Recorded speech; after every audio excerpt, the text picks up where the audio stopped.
Well, I'm really, really excited about our conversation on Wonderland today. I'm here with the extraordinary, talented, and truly inspiring Alicia Michelle Glen, who I met in my new local hood a number of months ago. And she is a trauma healer, an empowerment coach, and a psychic. And she is helping people to find their voice, their power, and and I think really their selves in what is a very mad and can be really mad and modern world. So welcome, Alicia. It's really lovely to have you here today.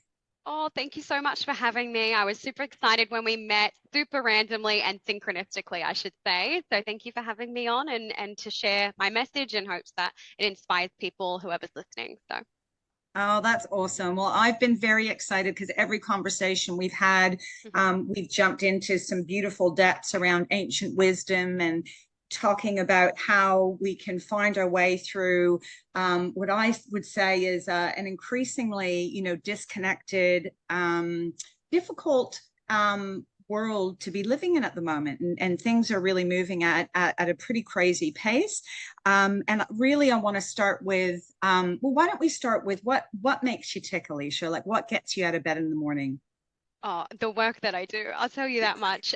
Honestly, anything I am inspired about, I tend to teach. So that's kind of been like a pattern in my life. I've been kind of a natural born teacher, whatever I've learned and embodied myself. I love to kind of share that wisdom because I feel like it's selfish to hold it all to myself, especially when I know it can empower women who may not have the tools in different areas, in different modalities. And I kind of bring a non traditional, I guess, approach to trauma healing, self-empowerment, and the psychic work. So what makes me tick is essentially helping people, helping women in specific, know that there's just more than one way to heal. And that is inspired through Mm. my own journey and not feeling like we have to fit into a box. And we can smash that box right open. And there are so many different ways that we can heal, transform, and live our best lives ultimately. Oh, you put that beautifully, Alicia. And that gets me excited, inspires me. Hearing when you look at, ultimately there's a lot of people that are dealing with trauma. And I believe that this world can actually just inherently be quite traumatizing at the pace of change that's happening out there. And I would love to hear a little, and I love hearing non-traditional because I do feel like we're shifting into a very new era. We're really shifting into a new era of elevated consciousness. And I believe that we're breaking away from some very old models, belief systems, traditional practices to help connect us to our more multi-dimensional being. So I would love to hear a little bit more about, well, maybe actually how you on your journey came around to these more non-traditional forms of healing. I'd love to hear a little bit about your journey. Absolutely. I appreciate that. What I find funny, just first to note before I explain that, is we call it non-traditional, right? Except for the fact that this was around before science. Ancient wisdom was Yes. around before we could logically explain things. People used to use the moon as timing. We used to use, there were so many different ways that we navigated through the world. And really, we were connected to the natural world, our intuition, our own resourcefulness, and with tribe. And so I feel like we're coming back to our roots, if anything. Actually, I don't even feel we're moving into something new. We're remembering the old and kind of infusing that in our everyday modern lives. So I think we're bridging the gap between spirit and science, in my opinion. And I think that is groundbreaking. Honestly, it's so exciting. So, when it comes to my own personal journey, I was an ex-gymnast. So I was a very like competitive athletic gymnast. I went through a lot. I owe a lot to that sport, really good and bad, to be honest. It taught me discipline, structure, routine, and resiliency. And also, there was borderline interesting teaching practices, interesting coaching practices that, very mentally, emotionally, spiritually, and physically kind of screwed me up a little bit. And so Right. I'm not one, to play victim to my story, but to be honest, it infused a lot of pain, or it caused a lot of pain in my being due to the perfectionist aspect, the Mm. control aspect, and ignoring my body. I was gaslit most of the time. I'd say I had an injury and it was like, no, you don't. Like, okay. Mm. So that you know, you don't know in the moment when trauma kind of occurs or stress in the system unfolds, especially if it's not resolved. And so I was training, you know, for 6 years, 21 to 24 hours a week from the age of 6 to 12. So that's your primary developmental years when you're figuring out right and wrong, when you're figuring out lots of different things. And so, you know, I went on, I became a, you know, acrobat, dancer, and cheerleader. So I did lots of different things. Yes. And yeah, when I was 21, or yeah, about 2021, I was diagnosed with an eating disorder, body dysmorphia, and depression. And that kind of was really confusing because I was a very positive girl and woman, and I still am.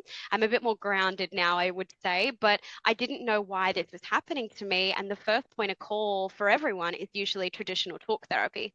So I was in denial for a few years though, and I didn't go because I'm not the one who needs help. I help other people, like that kind of, you know, denial.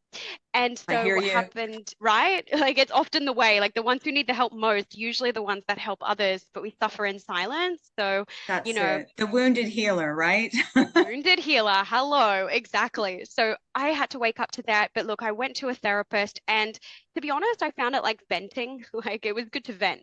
It was good to finally be heard without judgment, which was great. But honest to God, it made everything worse. Because a Mm, lot of the messages were about healing the symptoms. You got to eat more, you got to exercise less. And I was like, that made me more controlling. It made me more focused on the symptoms and disconnected me from the trauma, disconnected me from that in a child. Like I didn't really get to the root cause of my issues. So one day I was invited to a spiritual event to support a friend. This wasn't even about me. And I was choosing between a date with a toxic male or a spiritual event. And I finally chose myself. And I went to this well event. done. Yes, thank you. It changed my life forever because I went and this woman called Gracie stood up in front of everyone and said, I healed from an eating disorder through non-traditional therapy. My whole life got blown up to pieces. My mum was sitting next to me going, oh my God, like, is this possible? Can you actually disidentify with a disorder and a diagnosis? Can you actually break free from something I got told I had to live with for the rest of my life? Like, you're just going to have to Mhm. deal with it. You have this thing, deal with it. And I didn't want to give my power over to something I couldn't see. And so I hired my first coach. Within 4 to 8 weeks, stopped binge eating. I started loving my body. I still went through challenges, of course, but I knew that on a deep level that I was a soul and a spiritual being having a human experience. And she cracked my world right open to spirituality, holistic healing, and trauma transformation. And so I've never looked back from that moment. And it can be really scary to share with the world, though, that I healed in a non-traditional way because a lot of people go to conventional medicine and therapy because they know no different. And it can be really Mm. scary to be like the odd one out who healed in a different way. But I don't have an eating disorder anymore. I don't have body dysmorphia. You know, there are things that come up every now and again, but I don't identify with it. I'm so much more than that. I'm a multidimensional being and I help women feel the same and kind of break free from those limitations that are placed on us and kind of live their best life. So there was a bit of a long-winded way to go about that, but I healed the root cause of my problems, opened up to spirituality, and boom, here we are. Alicia, look, there's several things that I want to touch on there. Firstly, as you said at the beginning, I really share your view about basically how essential it is for us to come back to what often people think of are the new age or the leading edge, principles of neuroscience and how we're healing our minds and our bodies. And actually, it's the oldest wisdom and form of healing on the planet, right? With the Taoist monks, what we've known for millennia is now what we need to be coming back to. And I think there's a phenomenon with its, neuroscience and medical science are now measuring that. And that's great for people that need that evidence. But what you've spoken about is the truly transformative power of having those huge spiritual psychic shifts.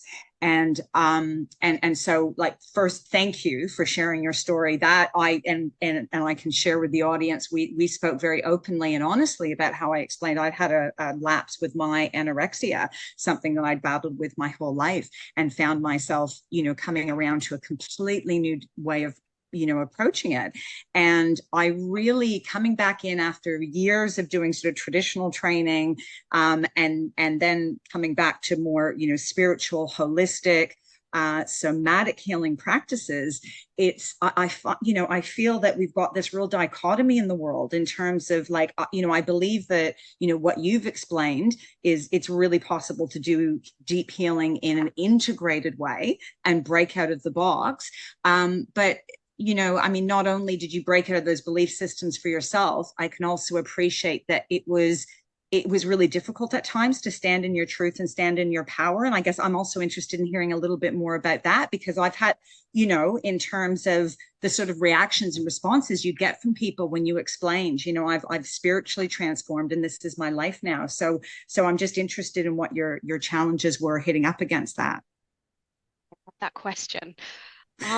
I've been reflecting on this a lot recently because a big part of my business and my brand is about being bold enough to step into your truth and not care about what people say or, about you. And that can be really hard because we're humans, we all bleed. And so I can't say that I'm immune to feeling rejection or feeling pain if someone doesn't really understand, especially because we're all programmed and conditioned a certain way. We're all programmed and conditioned to follow X, Y, Z based off what we've seen from the media, within our culture, within religion, lots of different ways to go about it. So a big part of coming up against kind of those barriers, I guess you could say, or those blocks internally have been to really honor just my truth and my journey, and no one can tell me I'm wrong for my own journey, that is. And I Yes, can't yes. wrong other people because traditional ways help people. It's just that in my case and my work and my realm, 99% of my clients have reached a dead end in traditional therapy. And Mm. so they come to me looking for a solution, being their last final point of call. And I can't believe I'm the last point of call. I don't like that. So I've got to make my voice even louder to be like, hey, what if this was like one point of call at the beginning? So I feel like I've been given a big, I guess, mission on this planet to Mm. share my truth very courageously, purely because I believe we're a mind, body, soul. We are not just a mind, we're not just a body, and we're not just a spirit either, right? The many people kind of swing from humanity into divinity and just bypass the human emotion and the thought processes. And I'm all about kind of bridging that gap to embrace both. So it's not to wrong anyone for the method they choose to heal. My question is it helping you? Like, can you see I change in your life or not? Yes, and I love that. And Alicia, thank you for being so brave and courageous with this message. It's something I'm really passionate about. And as I said, part of why I was so excited to have you on Wonderland, because one of the pillars that we're speaking to or opening the conversation on is spiritual solution, for what is spirituality. And I come back to the example of which I think we spoke about in the coffee shop one day, that about Carl Jung, talked about the first alcoholic addict that went to see him, and he threw his hands up and said, medical science can do nothing for you, you need a spiritual awakening. And there is really something in that. I mean, I just think of Carl Jung as being one of the heavy hitters of the 21st century in terms of human psyche. And what he knew was that there was a collective unconscious power, spiritual source, spiritual awakening that we needed to access to address, physical, spiritual, and mental malady. But I feel like we're operating in a world, and interested in your thoughts on this, because I have a foot in both camp in terms of the more traditional training, and spiritual work and quantum healing, etc. And it does feel like, I think there's more integrated practitioners, but it does feel like, I don't know, people find safety in kind of taking a stand in the traditional camp, and it's almost like the spiritual, more alternative healing is still considered woo woo, Yes. in a lot of space. I think it is getting more, but anyway, just interested in your view on that in terms of like, well, I'm sure your perspective is more people are coming into the fold in terms of wanting to hear your story. And I know that your client base and your business would be growing, but yeah, I guess, are you seeing an openness in an expansion in terms of openness around the more non-traditional approaches that you use? It's interesting. I do a lot of market research. I pop in Facebook groups, which is the best for it because everyone seems to just share everything about their lives. And so, Hmm. someone's saying, I'm struggling with XYZ, but I'm telling you, 95% of the comments is traditional therapy. Actually, I'd say 98% of the comments.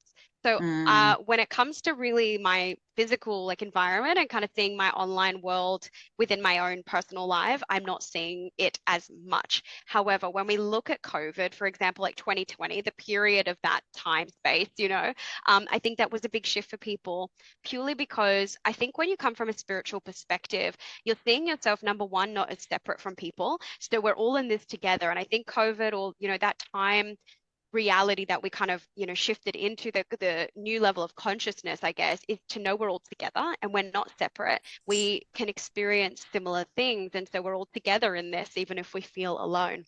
That was number one. Number two is we had to completely strip back our worth, which was dependent on the job we did, the people we saw, and the level of success we had, our money and finance story. So a big part of my journey was about stripping back my worth that was dependent on an external thing. And so I had to realize my inherent worth as a spiritual being on this planet, knowing that's the only thing that matters at the end of the day, is that, I am worthy because I exist, because I breathe, and because I incarnated on this planet. It's not because I have a really good job. It's not because I own a business. It's not because I'm in a relationship. It's not because of my levels of success and my financial income. It's none of that stuff's great. We're here to play, right? I feel like we're here to play as a human being on this planet, but it's not, that doesn't define who we are. And my eating disorder diagnosis does not at all and did not define who I was. And I want everyone to know they're so much more powerful than they think. And I think we are stepping into a time of people reclaiming their power back. So I do definitely feel that shift, for sure. So. Well, you answered that beautifully, Alicia. And look, I would agree overall. I think that that reclaiming our power, absolutely. I think that I feel like with the rise of eating disorders, the rise of addictions, the suicide rates getting, the age of suicide getting younger each year. I really do believe that, this increase in psychological illnesses is directly related to, there's a direct correlation with people having a lack of sense of purpose and connection, and being cut off from their spiritual selves. Yeah. So I think you're doing really, really important work in a time where it's really needed. And with respect to, this absolutely devastating spike we're seeing with the number of people being diagnosed with eating disorders earlier in life, and the very, very high mortality rate in disorders, which I'm sure it's something you're acutely aware of. It's the highest mortality rate of any mental illness. So your work is more important than ever. And I would, I'd be interested, not asking you to give your trade secrets, but I'd be interested to understand somebody coming in, maybe who hasn't had that, profound spiritual experience, is coming in, in an early phase in life where their self-worth has been attached to perfectionism or performance, like very much like with your history. And I relate to it deeply, by the way, because that goes hand in hand with the eating disorder often, right? Depending on the nature of that perfectionism. So can you tell us a little bit, even high level, about the process if somebody comes to you presenting with, say, trauma, with an eating disorder? Absolutely. Okay, so I think what would be great to define first is why we were talking about traditional methods versus kind of transformational methods or non-traditional healing. So Yes. traditional therapy usually deals with the conscious mind. So this is really, this is maybe like 10 to 15% of, what makes up driving our behaviors. And it's our critical mind, it's our analytical thinking, it's our logical mind. So if you're just talking about the conscious mind, you're not really getting deep into the subconscious, which is where our trauma is stored, our limiting beliefs are stored, where our deep suppressed emotions are stored. So I Mm. like to think of it as, if anyone's seen Inside Out, the movie, think about all these different parts of us that are, driving our behavior, driving our feelings and our thoughts. Consciously, if you're talking about them only, you're going to go around in circles. So it's quite limiting. Whereas when you drop into the body and actually go directly into the subconscious, which requires a certain level of relaxation. And so this is where we get into brain states. And I don't want to go too much into that, but you essentially go into kind of like a hypnotic trance in order to access the deeper part of the mind. So we bypass the critical thinking, we bypass what's called the ego. and we go directly into our trauma and our pain. And so if someone came to me, or when my clients do come to me, a lot of the time they've been talking about their problems so much, but never really healed them or transformed them, Mm. which shows me they have not dived deep enough into the subconscious. So a big part of what happens with eating disorders specifically and body dysmorphia is this term we call dissociation. They're not Mhm. in their body, they've escaped. It's like they've either suffered so much pain when they were younger or whatever the story was that their soul kind of just tapped out. It was like, nope, this is too hard. And we develop all these coping mechanisms to try and deal with the pain. And essentially, we go to things that we can control, like food, like our weight Mm. on the scale, like how many times we exercise. And so what happens is the first, very first session, I'll either do what's called a soul retrieval. So we actually connect them with their soul directly in that first session. But if they're not, willing or open to do that just yet, essentially I work on nervous system regulation, which is about Mm. reassociating them with their body and feeling safe enough. People with EDs do not feel safe in their body. They do not feel Yes. safe in their environment, and they do not feel safe accessing their emotions. And so a big part of the work I do is helping clients feel safe enough to come back into their body, because I was petrified. I dealt with so much pain in my body when I was younger, and my emotions were bulldozed, when I was younger. And so giving myself permission to be vulnerable was like, oh my God, I'm all about no pain, no gain. And you're asking me to like reveal my pain to you? Oh my God.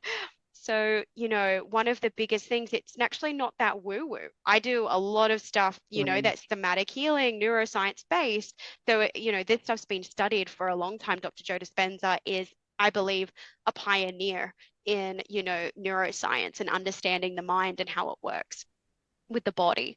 So to kind of sum it up, I guess really the first point of call is, bringing them back into their body, knowing and helping them understand they're more than just their body, like their worth. They have a beautiful heart. They have, a mind that can function awesomely. They're a spirit. They have so much more to offer. And so it's really about bringing them back into the body and feeling safe enough to exist as a human being without escaping. And then from there, a lot of the work I do with EDs, it's about emotional healing, really, and emotional intelligence. Yeah. Yeah, look, that's brilliant, Alicia, and you're speaking my language, and it's why I'm such a big fan of quantum healing work and the hypnosis and the deep trance. I know we spoke about this, and I love that you're touching on this because I feel like it is beginning to get more into the mainstream conversation around the criticality of this regulating our nervous system and the somatic healing. Like I am aware of more clinics and more treatment centers that are embracing that, but it still feels like it's a gap. Like I'm excited we're talking about it because I really do feel, you've got people like Dr. Gabor Mate and, I mean, people like Ram Dass who have spoken about it over the years, but it feels so important to be reinforcing this for people because I know for myself, recently going through it, having decades of various forms of healing and therapy, and realizing that the recovery process, how much of that comes back to regulating our nervous system and Yeah. actually and what you said was bang on and relate to that directly in terms of my trauma response ever since the age of 4. I didn't feel safe being in my body. It was like just keep moving, Alice, The and you'll go, be go, go. okay. That's it. And That's when a trauma gets triggered again, that's look, it's such important work to come back into the body and and it sounds like you're also that you help clients with that process in terms of bringing them into building that rapport and creating a space where they feel safe because as you said, and I know this firsthand for someone that's spent a lifetime running and then was injured and it's like you've got to slow down, it's like no it's it can be really confronting, if you've spent a whole life disassociating from your emotions. 100%, and like it just keeps manifesting unless you heal that root cause of where it all began. And it doesn't mean you have to go back necessarily fully into the trauma every time. There's a lot of work that I do that people have black spots when it comes to their memories. Like, so we don't have to I should say, dig it up, but we have to feel into I don't even know how to pronounce his name. Is it Gabor Mate? I Gabor cannot. Mate. Yeah, that's how I Gabor pronounce it. Mate. I might be getting it wrong, I but have yes, no idea. okay. I like Gabor Mate. I have no idea, but he is incredible. And Oh, he he's talks brilliant. about, how is your body feeling right now in response to what happened to you? Rather than what happened to you, how is your body feeling right now as a result of what happened to you? And that brings you not only into the present moment, but also from there, we can actually dig into what actually that root cause is. And something I wanted to just note that I forgot to mention before Mm, is that, you asked what happens when a client comes to me. We don't talk about food or their weight. Isn't that interesting? We don't talk yeah. about the symptom. I talk about the emotion and the story Yes. that's playing out. How do you feel? What are your beliefs? And we start to like get to that root cause. So I just wanted to make that known is that, clients come to me with what they think the problem is. My job's helping them understand what the problem is, which I is often love not what they think.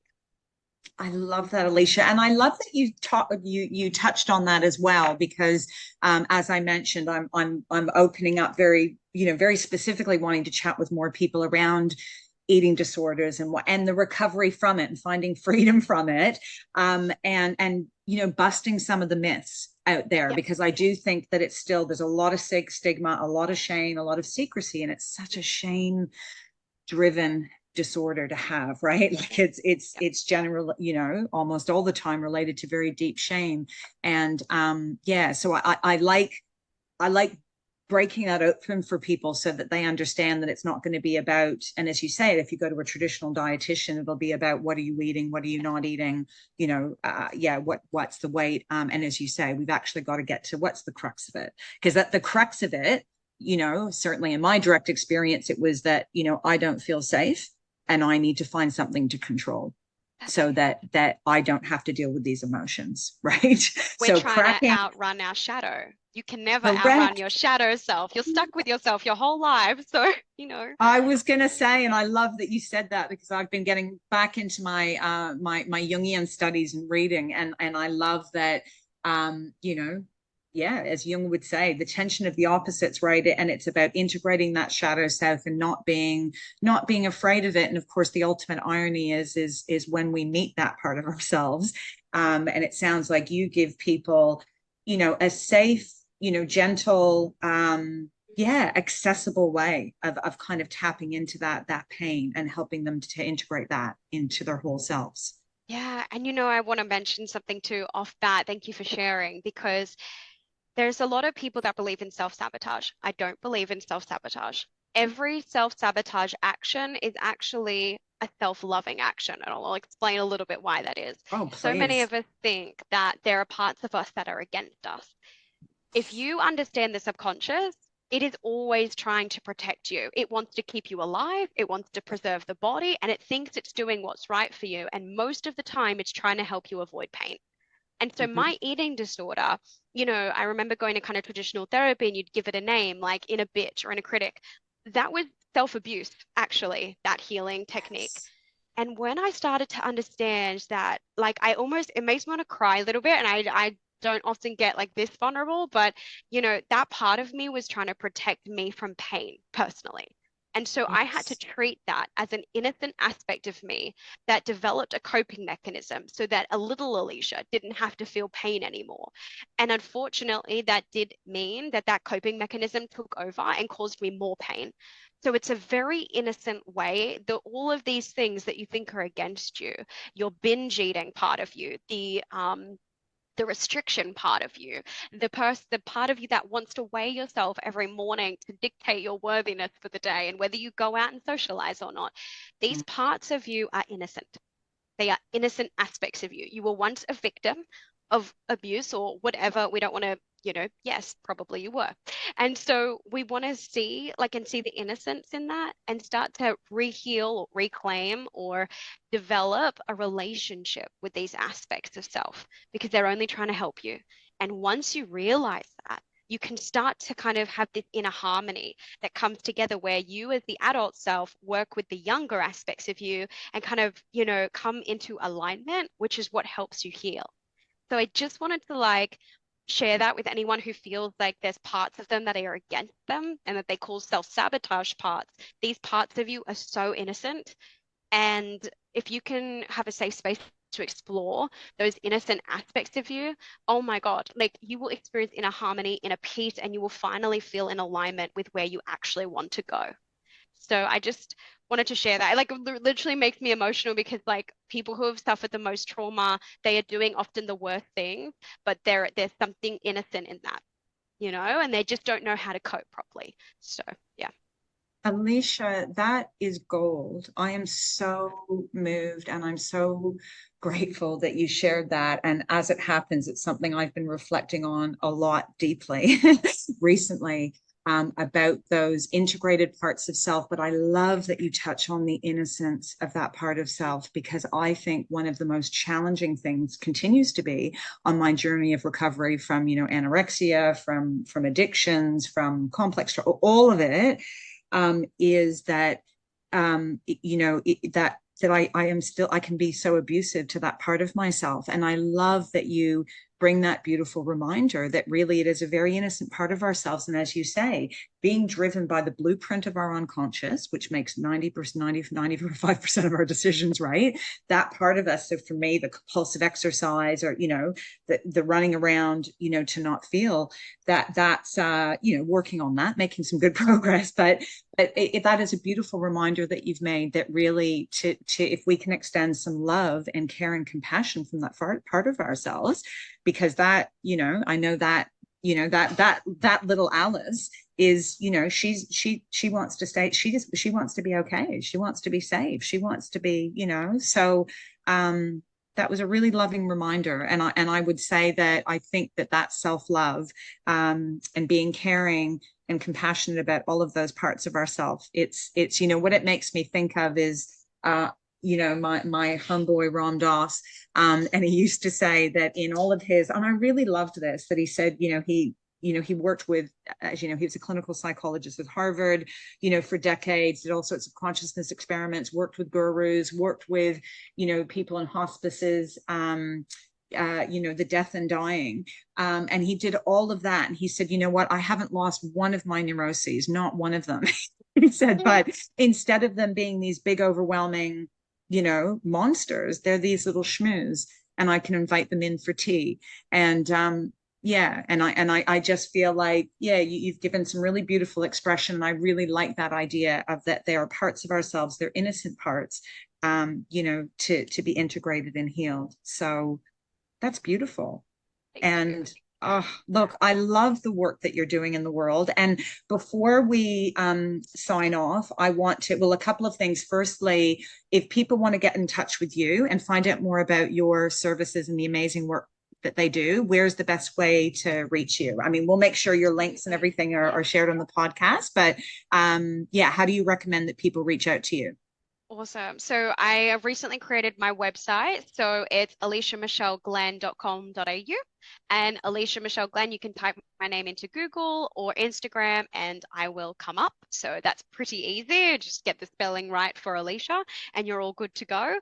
And I would highly recommend, the psychic part that comes into this. I always say psychic work highlights the problem, transformational coaching transforms the problem. So I find it very empowering to, yes, help people understand more of what issues they're facing and their blind spots, which I can help through my spiritual gift. And then also my transformational gift helps you then deal with the problem and heal it and transform it. So they go really nicely together if you're looking for an integrated and kind of woo-woo yet deeply grounded spiritual kind of practice. Yeah. I love that. And actually, we don't believe in woo-woo here, because I think you're on the money in terms of these psychic shifts and accessing things from a psychic point of view. Yeah. Exactly as you were saying, Joe, did, like there's a number of the modern mystics out there are now sharing more about this language and the power of the subconscious. But it sounds like you offer, yeah, really, really powerful practices for people. And actually, before, just on that point, is there for yourself and people they come to see you, do you have practices that you give to people in terms of meditation, or how, yeah, I'm just curious if there's other things you offer to people, or yeah. So at the moment, so the last, because I've been in business around 6 years, so I've been focused more on one-on-one psychic readings and transformational coaching. They're like my two prime offerings, but I am in the middle. You've just exposed what I'm working on. See, you are so psychic, Alice. So Love it. I am currently creating a membership platform for women to essentially step into self-empowerment from a soulful approach, which there will be mini courses, there will be hypnotic meditations, there will be live Q&As. So it's a membership Oh, platform that I'm currently working on, and I'm literally just recording courses as we speak day to day right now so that I can pop them in there. So, this journey isn't a quick fix. I don't believe in quick fixes. And so I feel a membership platform will help people practice this day to day. So it's going to be a mixture of the spirit and the science kind of coming together to help you transform and feel I empowered love as a that. woman. I'm really excited. Like I want to do a course. I want to get you. We'll have to host you on Wonderland to do a session Yes, for people because I really amazing. do think that you are bringing together the most powerful strategies and insights and spiritual solution that we have. And again, I feel like I'm early on my journey in terms of being so vocal in public about sharing about spiritual solutions to address recovery from trauma, eating disorders, addiction, whatever avoidance strategy it is that we're using because we're not coping.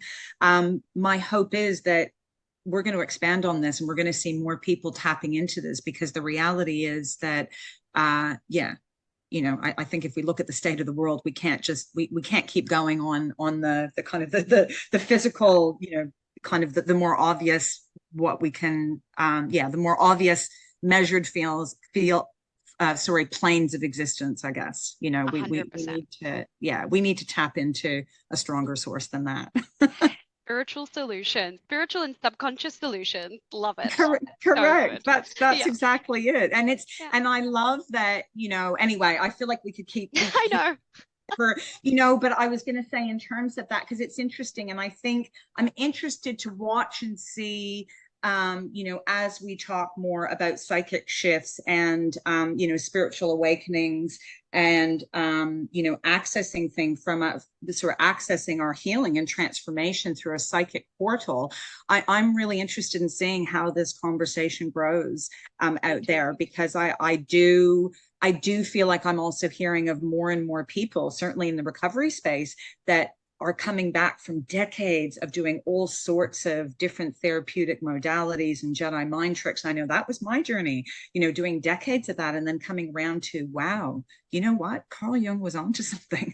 Oh we need yeah. a, we need a spiritual awakening Yeah. if we want to address any sort of a spiritual malady. And let's face it, I kind of look at it and I go, what isn't a spiritual malady in a sense? Really, I mean, if you Absolutely. look at any disease, disorder, sickness in the body, there's